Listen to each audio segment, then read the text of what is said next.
Shit! Ano yan? Tae. Naniniwala ka ba? Na tae. Wow! Oh. Galing sa bibig ko eh. Malamang pagkain, videographer. Ano ba? Ayan, kadiri ka naman, oh. 880K.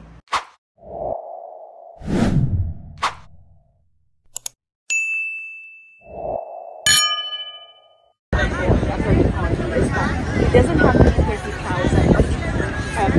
They have to prove that it's systematic and it's sabi sa press conference. Yes, but you have to prove that there were 30,000 victims. So how can you prove systematic killing of 30,000 victims if you do not have the names of 30,000 victims? So, really, truly, wala naman kaming magawa sa media, pero nakikita ko talaga sa lahat ng articles, war on drugs, killing thousands, and yet we have 181 pieces of evidence, and we don't even have of murder, not even 50. So where is the system there of killing thousands? No, sorry. Bobo yung abogado nila. Ma'am, last ko lang from my end. Ay, naku mga kabatang helmet. Hindi ko talaga lubos maisip nung napanood ko yung video na yan ni Madam Sara Duterte. Na yun nga daw, 80-80 or bobo yung mga abogado. Wow! Oo, sa ICC. Kasi nga daw, wala daw maibigay na mga pangalan. Diba, videographer? Nung 30,000 nga daw na namatay sa war on drugs. Grabe mga kabatang helmet. Eh, dito kaya, sino sila Mary Grace Piatos? Sino yung mga pangalan ng mga cellphone? Sino yung mga pamilyang maasim? Diba? May bunal pa, muntik na mag-impornal. Bungul. Oh. Sino yung mga pangalan doon sa Confi funds? Ay, Confi nga eh. Sabi nga ng mga trolls. Hindi, sagutin nyo muna. Hindi nga eh. Sino kapag yung Confi funds, confidential, secret. Pero teka lang, ang Confi funds, saan galing yan? Sa tax natin yan, di ba? At ang Confi funds, dapat ginagamit lang yan nung ibang sangay ng gobyerno. Yes. Ibang departamento ng gobyerno, Yes. hindi ng OVP. Hindi ng DepEd. Bakit ba kasi may Confi funds sila? Siyempre, kailangan daw. Nakakaloka lang talaga mga kabatang helmet. Kasi parang hindi ko na maarok yung mga narinig ko coming from, diba, videographer, sa Vice President. Wala, normal na niya yun. Normal na talaga ang salitang.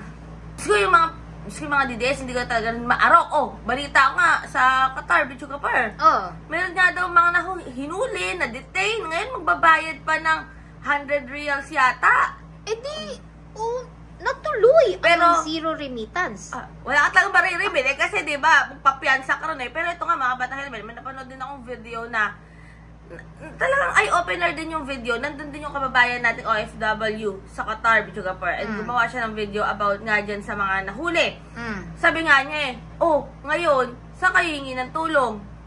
Humingi kayo ng tulong doon sa mga sinusuportahan nyo. Humingi kayo ng tulong sa mga Duterte para makapagpiansa kayo. Singilin nyo. Bakit yung ginudyos nyo.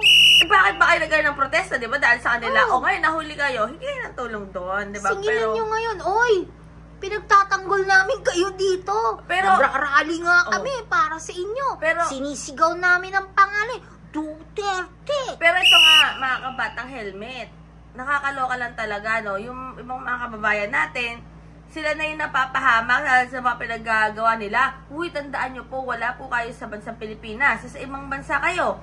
May mga kanya-kanyang polisiya yan na dapat sinusunod natin, di ba? Dito sa Pilipinas. Di ba? Kaysa mapahamak kayo. Dito sa Pilipinas, kaya pa kayo papasensyahan. Pero, dito sa Pilipinas, pwede yung mga kalokohan nyo. Kalokohan talaga.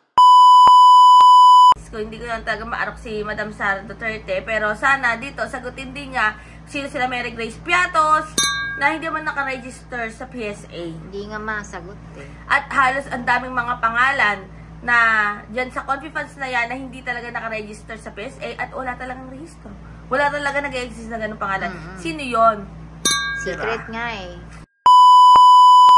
comment down below kung ano masasabi nyo dyan. Pero, Di ba matalino kayo? Ito pa mga batang helmet, manabalita pa ako. Napanood ko si Mr. Harry Roque in interview. Oh.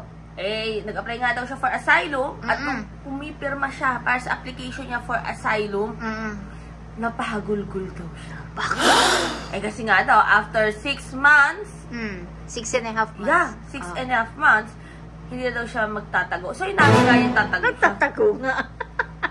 Diba mga batang helmet? Yun eh. What's the sense? Nagtatago? Tinangkasan niya. Galing sa bibig niya, oh. Nagtatago. Okay naman. I'm okay. I now have a bona fide asylum seeker. So I now have the right to non-refuma. Hindi na ako mapapa-report pabalik ng Pilipinas. Hanggang hindi matapos yung aking aplikasyon. And ang process ng application takes about 1.5 years. So dito na muna kayo nakapasok? Dito na muna ako. Wala nang tago-tago. Kaya nga, nung pumirma ako nung aking asylum application, napaluha talaga ako. Napakagulgul. Kasi sabi ko, first time in 6.5 months, hindi na ako nagtatago sa mga bangako. Hindi na daw siya magtatago ngayon. Kasi Hindi tinakasan mo doon nga nga. daw muna daw siya sa Netherlands. Sabi nga yung application nga niya for asylum. Ang tagal din Well, pala no, 1 year. Na mga batang helmet, sinabi na niya, galing niya sa bibig niya, magtatago. Kaya, teka lang, ang tanong, paano kasi nakalabas siya ng border natin? Kung gusto mo ang video na to, Diyos ko, ang daming ganap pa. Don't forget to click the subscribe button and ang tiny bell para lagi ka updated sa lahat ng may na-upload po namin ng Chopper.